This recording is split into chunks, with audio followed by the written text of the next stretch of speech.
Welcome, everyone, to Misfit Adventures Turmoil Trolls video game lessons.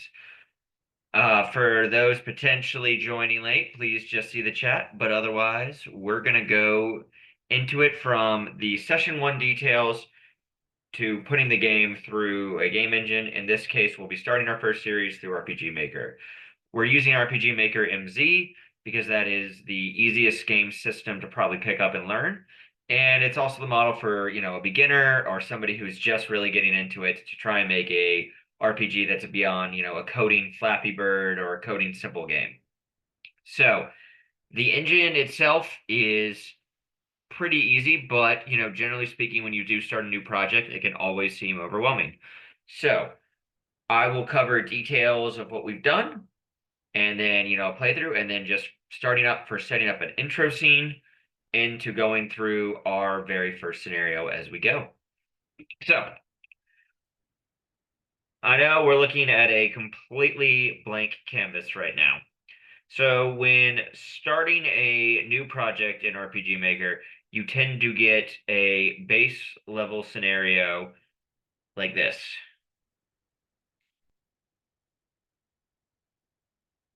So as you hit new project, it will open up entirely like this. What you're seeing loading right now is just a standard pack right off of RPG Maker's website from the download. All right. So this is what you get when you open up any kind of first project. It is just this grass field with these main characters. Right up here at this icon where it says database, this will have all the information.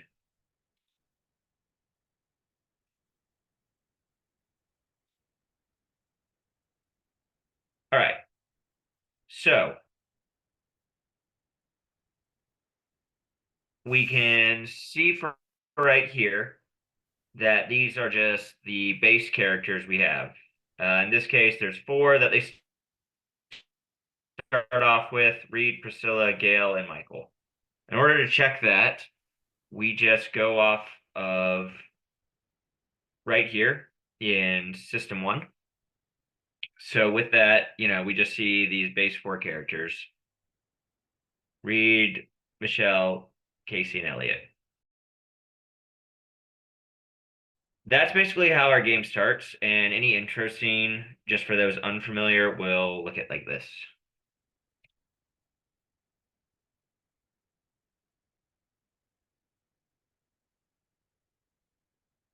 You'll have these four characters and nothing really else to do. So we're just going to exit out of that. So how does this go into Turmoil of Trolls? Whenever you're opening a project back up, just you can click on your game icon, and that will shoot you right here. So at a quick base level, this is what we're looking at for just like the sample playtest for what happens. So we'll go a little bit back and forth on this.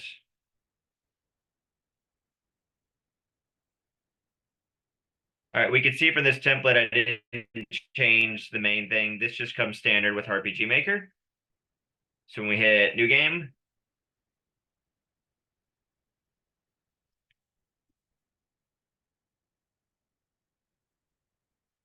all right, so we have, you see here, this text.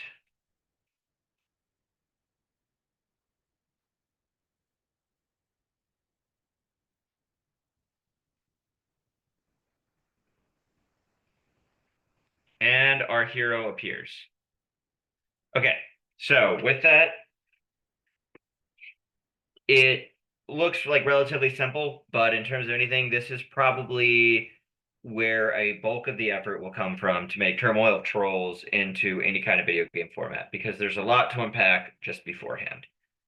To start, you can see that for the intro scene, it was just created new and kept out with to keep everything out. So that's why literally right down here, it is called intro scene.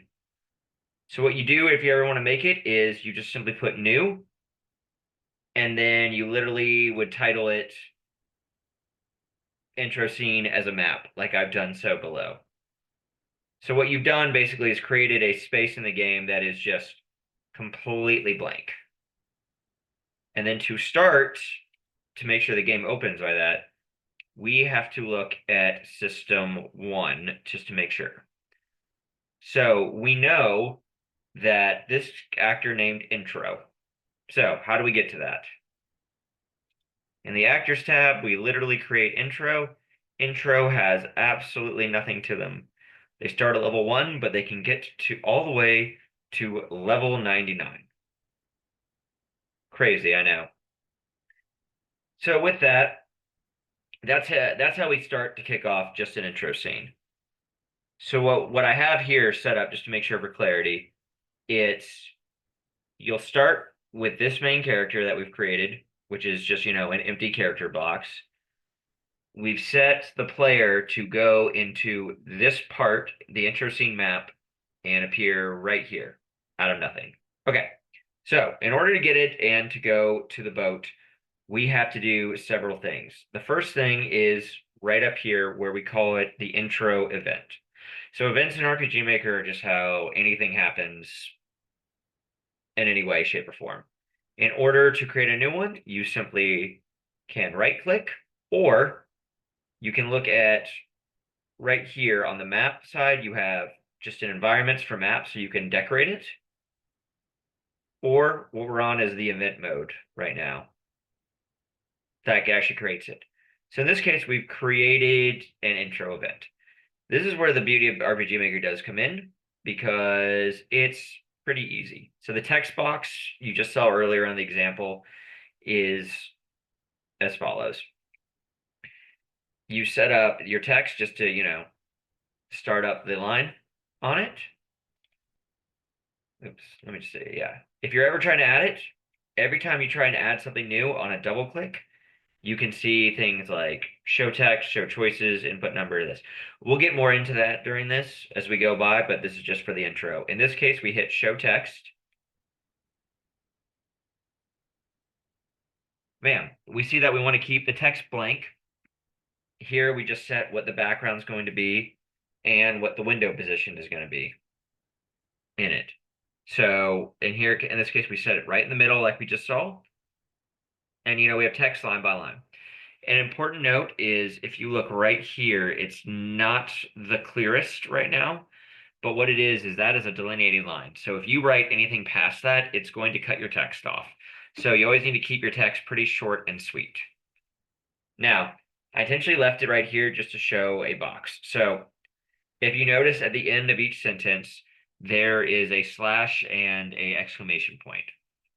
We can see on the legend, this means that we set it so that it has to wait for a button input.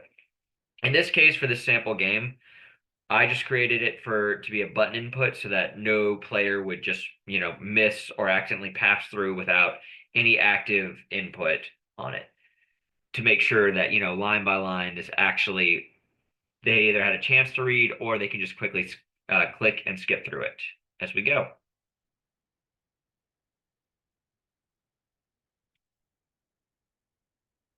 So here, sometimes it's just good for a pacing measure to either break it up, even though you see here, like I'd usually recommend not more than like 3 to 4 lines before you just create a new box.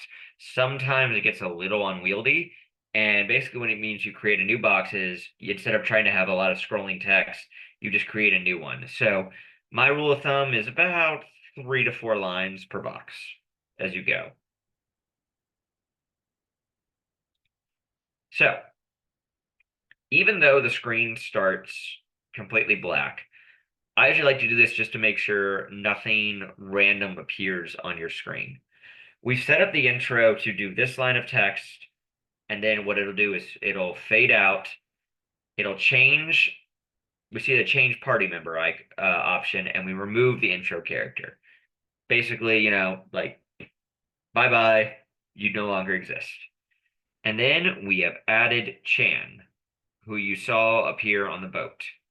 Chan, for anybody who has watched the adventure, is our primary human hero, a great or aspiring to be great warrior. Here for transfer player, we've transferred them to the ship on the map, and then we fade in the screen. I just recommend that if you're going to do any big changes, you do some kind of transition. Fade out doesn't have to be, it's just a great starter example to send to make sure, it appears. You can do all these changes without showing the glitchiness of RPG Maker sometimes, and you transferred your player all before fading in. Okay, so obviously simple to get to an intro, but now we are left with the main ship. We have several things that are going to have to happen. Now, there's a good big caveat to this. This is obviously like an intro to get anything set up. There's a lot of finesse and everything else left to do. So for sure, some of these transitions can be done better and definitely done a little less rocky. So to start, I'm going to go back to this actors tab up here. So for actors, I just left for the example just because I had shown earlier what a base level of RPG Maker is. We can see these characters that come standard with every RPG Maker. We have your main character, Reed, who is this class of a swordsman. Priscilla is like the female version of that. We see these classes like martial artists and whatever else. As you can see, all these characters. So, big question though is that in Turmoil Trolls, our class system, we don't really have a class system at all. We have base stats for characters, and then, they just kind of go about their way. Now, this can be a pretty painful process, so that's the biggest caveat I'll put out there. But what it will be is this. So let's go with creating Chin. As you can see, Chan is just created his own class. Our main player, Andy, from the channel, gave me his character sheet, and I've just translated this into RPG Maker as best we can. So I would go to class, and then the Chan class. So in Turmoil Trolls, you go up by 2 HP and MP every level, and then your stats only increase every 5th level. So there has to be some finesse and finagling with this.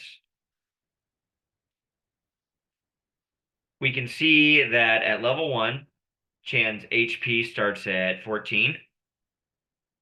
At level 2, it goes to 16.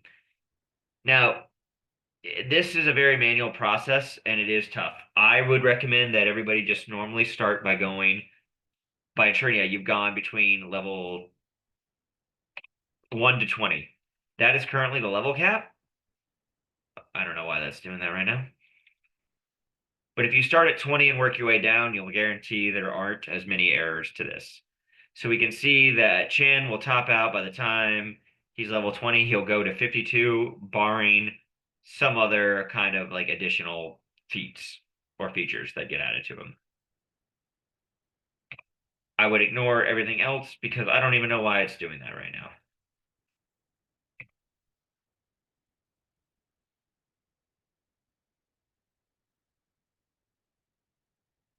All right. And we see Chan's MP starts at 6. The same thing happens every higher level Chan goes.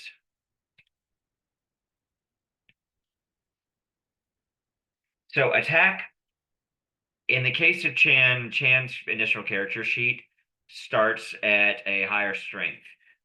He has been given a +1, so therefore we gave him a max value of 2. So when Chan does manage to hit, we can see that he's going to do a little more damage when we get to these formulas.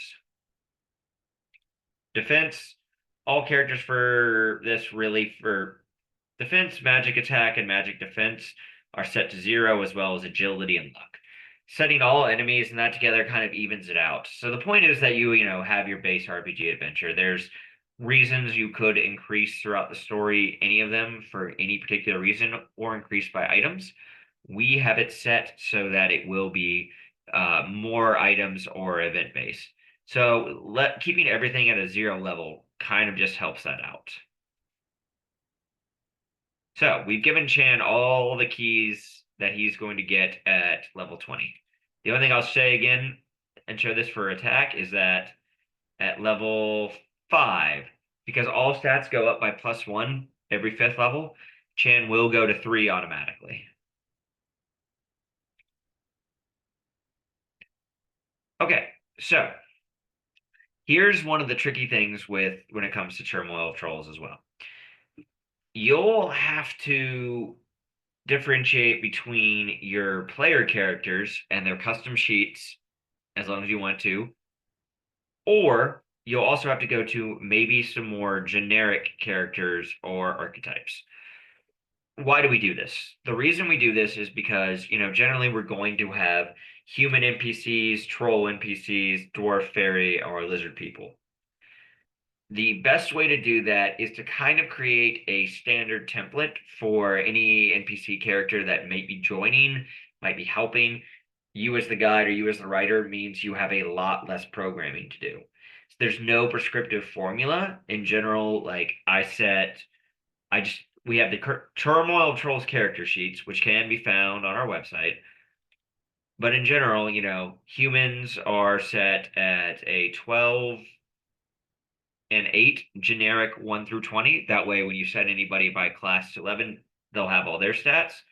Trolls are set with a little higher MP or HP, fairies with higher MP, and it goes down the list.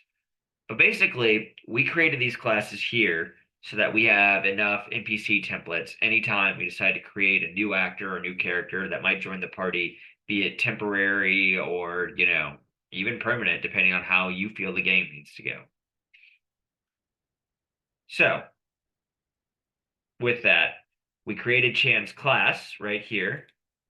We created Chan the character. We gave him the name. We set his initial level to 1, and like I said, his max level is 20. Now, we have to make sure that Chan can actually use magic and everything else. To do that, we've created, RPG Maker has only 2 options. Usually, if you can't dual wield, you're limited to a one-handed weapon and a shield. But that's not exactly how it works. So we get around this by setting it to dual wield. Anytime you want to add anything, you can see there's various things like for an element rates, whether they're weak against something, a parameter to add that, at some point they can increase their attack or whatever else. These are all options within RPG Maker.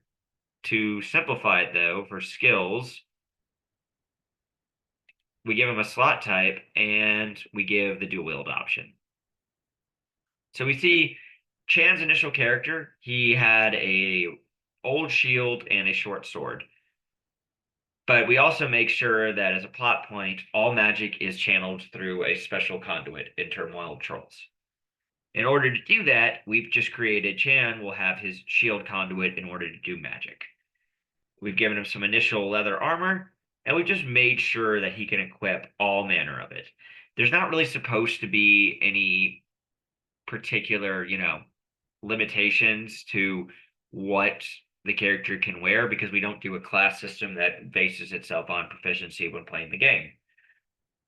So, just to get Chan started, we've made sure that Chan can equip a short sword, conduit, armor, and we've made sure that the skills. It's not as game accurate, but in this case, I gave Chan a easy fire spell and a power strike spell, and as well as a special shield throw. And we're going to have to get into, as we transition that, we will transition into the skills.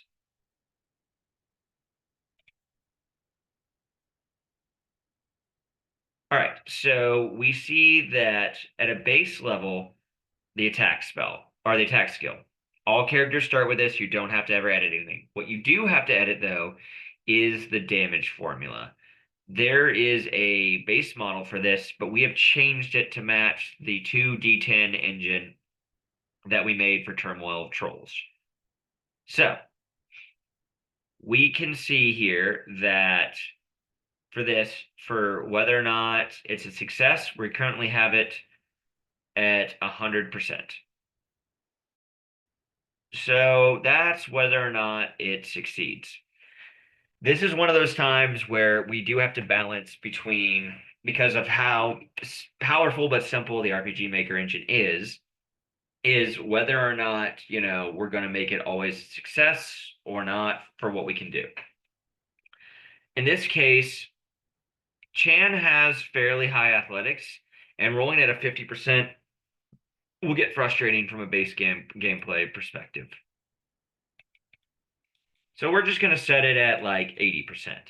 So more than likely, you will hit to some degree, and the action will actually succeed on it.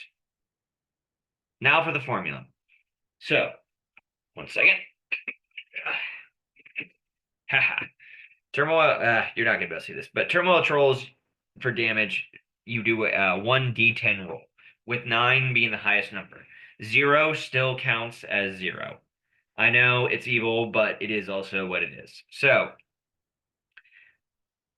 in the tabletop RPG, you would add your strength modifier to any damage done. So, we're going to set the base formula to being a full 9, the highest roll, plus the player's attack, minus the B defense is the enemy defense. So whatever defenses you've set for the enemy are going to be what stops it from going. Or yeah, so if the enemy for whatever reason has enough defense to actually go through it, you might have problems hitting it even if you can. We set the damage type to HP damage, and the element is just a normal attack, and we've allowed critical hits. So the biggest thing to put up here is variance. We've set that at a full 100%. This just means that you could go from dealing absolutely 0 damage based on your roll, which is a possibility in the tabletop engine, all the way to doing max damage and even a critical hit with it. Critical hits can be set independently, but in this case, yeah, it's going to depend on a lot. So right now there is also this category that says TP gain. I'm just zeroing that out. RPG Maker allows there to be a TP system within it. Currently, for Turmoil Trolls, we don't really use it because we just stick with the HP and MP. All right, just any last notes? We don't set any kind of skill type to it. We do decide to scope it to one enemy, and the occasion just has to be on the battle screen. We're not going to require any particular weapon that goes with it. However, let's look at some of our base magic.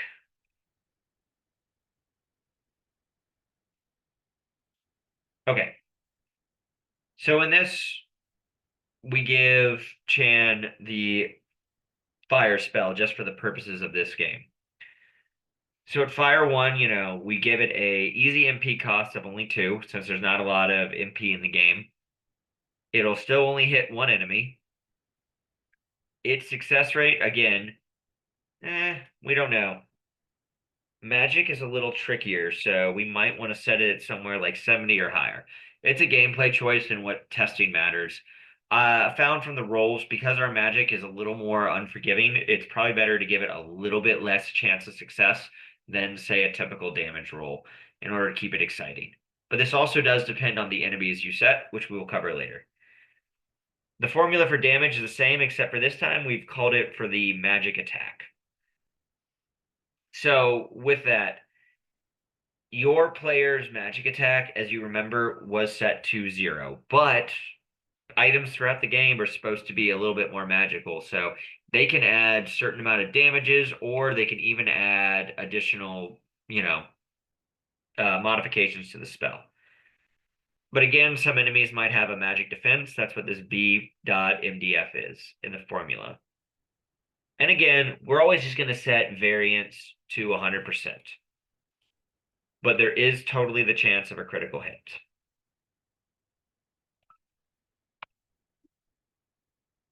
Okay, big thing here for required weapon. Again, in order to use magic in Turmoil of Trolls, we've set it so that you have to have a conduit of some type on it. Conduits are not a native RPG Maker application, so we're going to have to go into next to show how to actually go ahead and create your own items on it as a weapon. Okay, so with that, as you can see from weapons, we do in fact have the actual conduit weapon. We've just set a base icon for it. That kind of tells RPG Maker what to do. This is a standard in the system. This can be modified for whatever reason you need to. And we see the parameters it adds. In this case, a basic condiment would give you some magic defense, some magic attack to help out your damage, but doesn't really, help anything else besides that. It's just your additional parameters on it. But I am going to have to leave it for a second because of weapon type. This is the biggest thing where we have set all magic spells to actually, require a conduit to use, hence the dual wield, hence everything else. This is where it can get a little tricky and you can get lost in it sometimes. So, going into System 2. You can see that there's all these different requirements. These, and I apologize, I misspoke. I'm sure Andy can help me in the recording. And if not, he'll put this in for a blooper and it will be hilarious. Sorry, Yeah, we actually go to types. So we can see here for weapon types, there is a base level of 12 types that are there, but you can always add a new one. What you do to this is you change the maximum. In this case, I've changed it from the original 12 to 14. And then I've just added the conduit as the name. That's literally all you have to do in order to make conduit weapons and assign conduits to make sure that magic can happen. While conduits for every character are assumed to come standard, it is sometimes a fun plot point that you can actually have their conduit taken away and that they cannot use magic on it. Again, though, there is the question of the shield. So I'm going to go back to it real quick, where we did create a shield conduit. In this case, the defense added is 2. We can replace this, we can do additions to it, we can create whatever else. In this case, we're just going to have to use our imagination a bit and assume that Chan, conduit is in his shield. That allows him to utilize it as he's throwing and has extra defense now for using it. But we've also said it doesn't boost his magic attack at all. Oh well. You can set any item to anything. There doesn't really have to be. I mean, there should be rhyme or reason to it, especially if you're the guide or you're a general programmer. But the whole point is just to keep it balanced and simple. Okay. I know all that was a lot, but that is a lot of the effort you will see on just getting started. With that being said, all this work up front and all the different tips and tricks on it does help just create a much, much faster process as you are playing the game. So,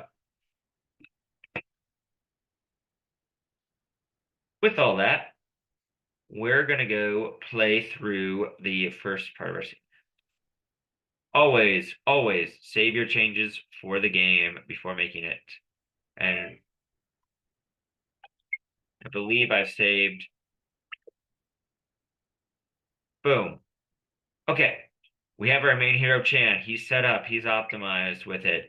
We see that he starts with the 14 and 6. If I hit skill, I hit Chan. He's got fire. He's got power strike. He's got his shield throw.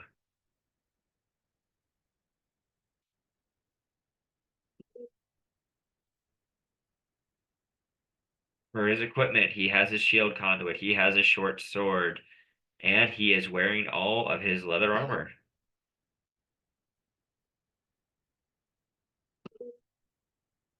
All right. Chan is going to step right here. Bam.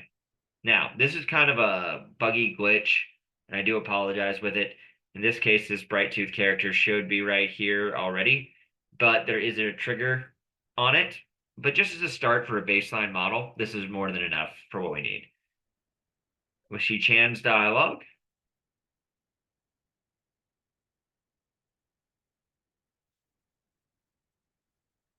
Man,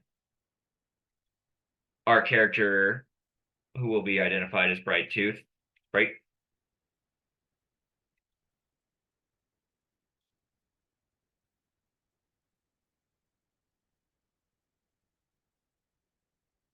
Okay. So in this kind of mirrors our first adventure. Chan and Bright Tooth meet as Chan is really eager to prove himself. It's implied at least he snuck on board, and he runs into Bright Tooth, who is eager to document the new king. This is just some base dialogue written in.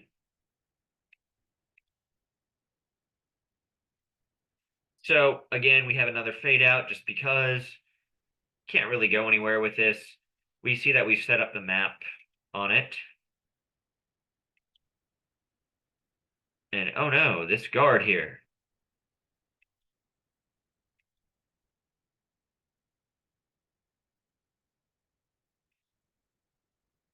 So here's typically where we have options for a role. A little bit later, we'll go over anything else, but this is just a good time for programming is to just go ahead and place where you're going to want some choice options.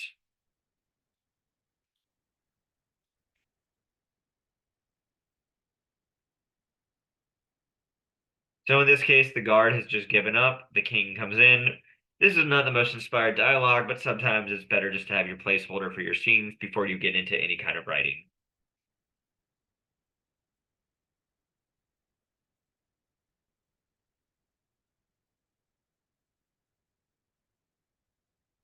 All right, so we have a party of three. You need to, if you're ever going to have characters with dialogue, you'll need to set them up as separate events. So in this case, right now, we just have our standard. They're on the ship, as previously mentioned. This is down to get into the landing boat. Yeah, it's a little bit of a cheap mapping thing I did, but sometimes you just got to make sure your players actually go where you need them to. Boom. So it's implied that they go to this beach here. They've landed. I intentionally took the boat out here, and I will explain why in a bit. But as you walk down into here, uh-oh, a new potential friend came in.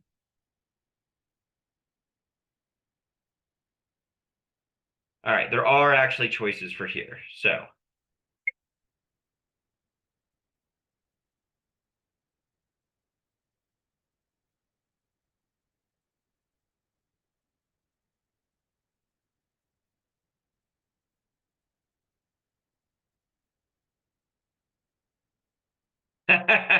kill it.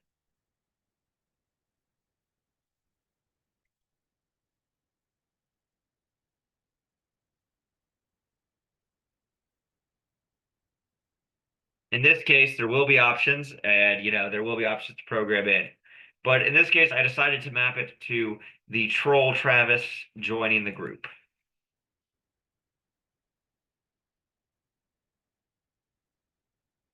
All right. Now we have our NPCs and we have what lies ahead. So, as a good note for playtesting, we know it generally works till here. Every character is optimized to the point where they need to when joining. So we're going to cover a few more on the lesson side. Just choose to save it at file 2 right here and get to it. Okay, so several things do need to happen to create it.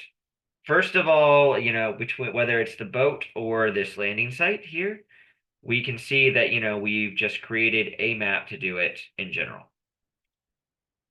So with the map, this is just a standard. I just did a good, easy draw up of, it's implied that it's a beach. So we have our water effects right here. We have the beach and then a road for whatever reason leading up into it and immediate forest. Some mountains just to show a wide range and also to stop a player from potentially wandering off on it. Environments are good, always think about what you want to add into it, but as a general rule too, like it's just good to sometimes for your base model have hey, like this is your first game project. Let's get something that, gets you from point A to point B, and let's keep your players from deciding to just wander off everywhere. While tabletop RPGs are fantastic, the freedom of choice can be sometimes a nightmare for video game designers.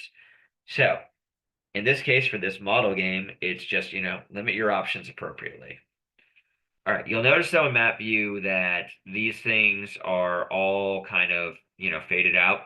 And it's not till we get to the event viewer that we actually see what is going on.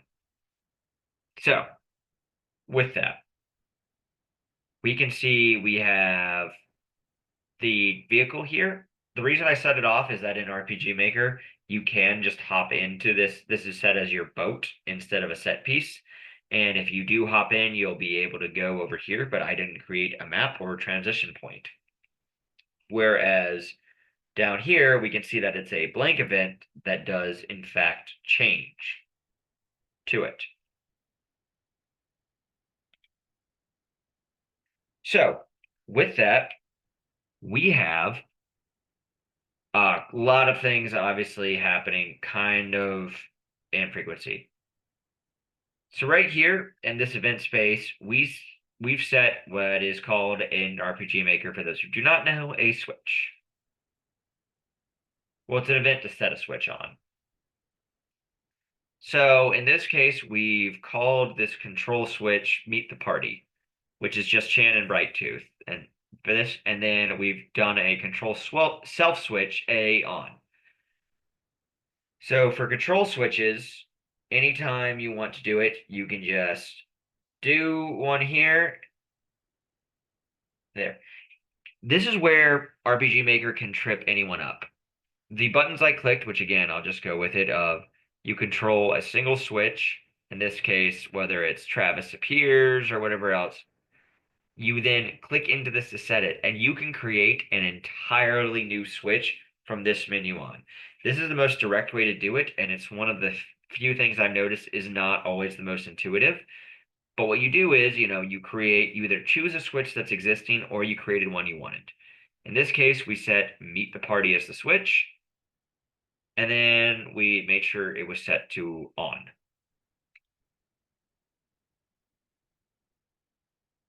Okay, and then the control self switch. So within every event page, which is what we see right here, this means, that this triggers several different things in the event. What we don't want is for anything else to really happen afterwards. So we want to completely zero that event out. So in this case, what this event does by stepping on it is you've activated an event, or you've activated a switch, and then you've completely turned it on, and it's completely blank. There's nothing here. It is done. Now, the switch that's activated will activate this event. So there's better ways to optimize it. Anyone who might watch the videos later could definitely do it, but it's just a good example for it. So we can see here that the event is turned on by that switch that we just activated previously. Okay, so with that, we will see Chan with the dialogue says, okay, it's time to prove myself. We have a showing balloon icon for it. So in this case, you see that I just changed it to wait. If you don't let it wait, then sometimes, it's just about a pacing thing. Sometimes it's better to have the character move. Sometimes it's just better to let the thing play out. These kind of balloon icons are good sometimes just in place of dialogue. They can be good in terms of just, general pacing if you don't have time to write it. And then we see we do a set movement route. So in this case, you see here we just have Brighttooth who basically appears. Then we have her moving left, left, left, left, left, and turning up. So we can see that at the point Brighttooth appears, she goes all the way out and then faces Chan.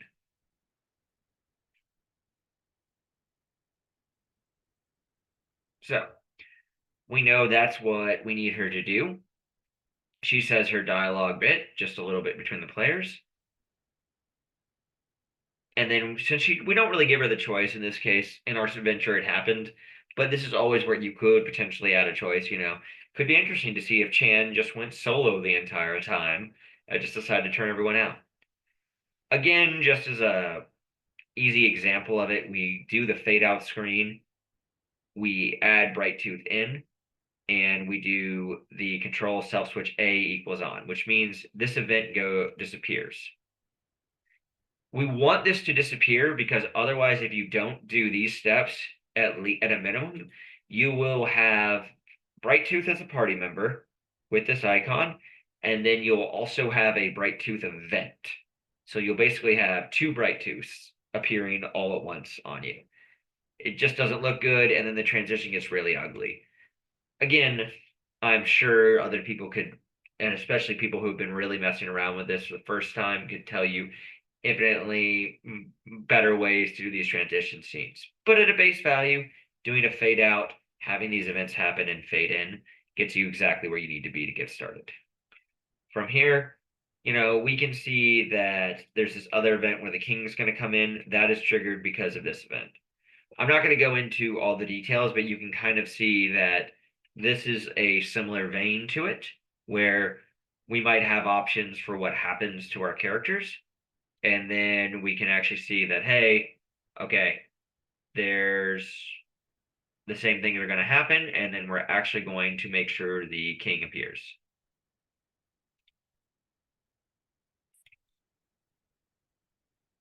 Again, the event is just triggered as soon as we set it to auto run as a trigger. That way, the second the switch is on, we have King Leon appearing and joining the party.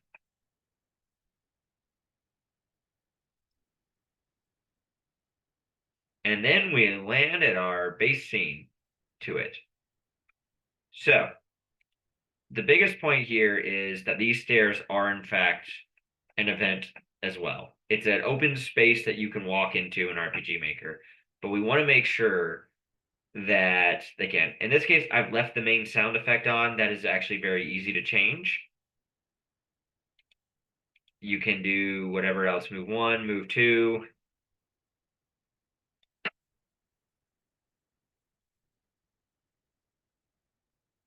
Find any kind of thing that makes sense to it. And then we made sure that we've transferred the player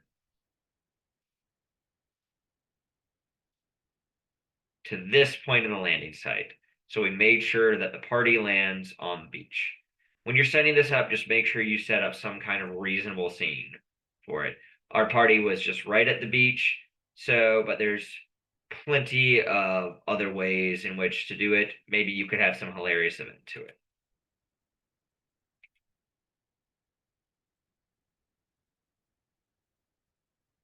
Okay. And then, of course, we get right onto the landing site. So I want to show this, why it's important. We have two events back up here that you can see. But now I'm going to hit this R tab. So R you can set for specific regions in the game. What that means is whether that's like an out of bounds area, inbounds area, you just pick one of these tabs to set a specific number. So in this case, as you can see, we set the region 3 all across the areas of the beach. Now, why we did that, get into here. In this case, we've set a get location info for the player to locate the region ID and player. And we've set a conditional event. If the player location for the region equals 3, the control switch for Travis appears and is actually on. So what this means is we basically have a switch here that instead of dictating one specific point like we did in the intro scene, we now have a line of points. Anywhere the player walks is going to trigger this event to get Travis, the troll, to appear. Clearly, in order to get Travis to appear anywhere, he's going to pop up, and we have move towards player, but we also have this option of skip if cannot move. Basically, just tells RPG Maker, if you go really close to Travis, you're going to skip out any other motion zone. So it'll just auto kill any movement that Travis has towards it. So that way you don't have to worry about your game breaking. We see we're actually presented with choices that the player can make. In this case, you see two options: let him speak or kill it. And then we just see when you pick the choices, what's going to play out is you have to make sure, like in this case, okay, we have Travis's dialogue all in, and then bam, we add Travis and we turn off the event from there. For the common event, we actually do our standard skill checks, which are rolls, and then we do all these other events. We are going to get to how to specifically program these in a later video because this is just how to get RPG Maker set up. But as you can see, there's just consequences for these actions. In this case, the option for kill it requires the game to make a dice roll, a series of effects and everything else that'll happen. And then it'll all be determined on whether or not the dice roll in the game actually hits. And bam, you have Travis join your party as you're about to sneak up on this guard and everything else for it. Hey, that was a lot. And, it's kind of overwhelming. So I understand that everything can come in all at once. Um, just know that Turmoil of Trolls will be an actual game. This template is going to be there, but it's also going to be a tabletop RPG that we play. I know this explanation is lengthy, and I hope to be able to answer any other kind of questions. With that, I'm going to end the recording and thank you for attending.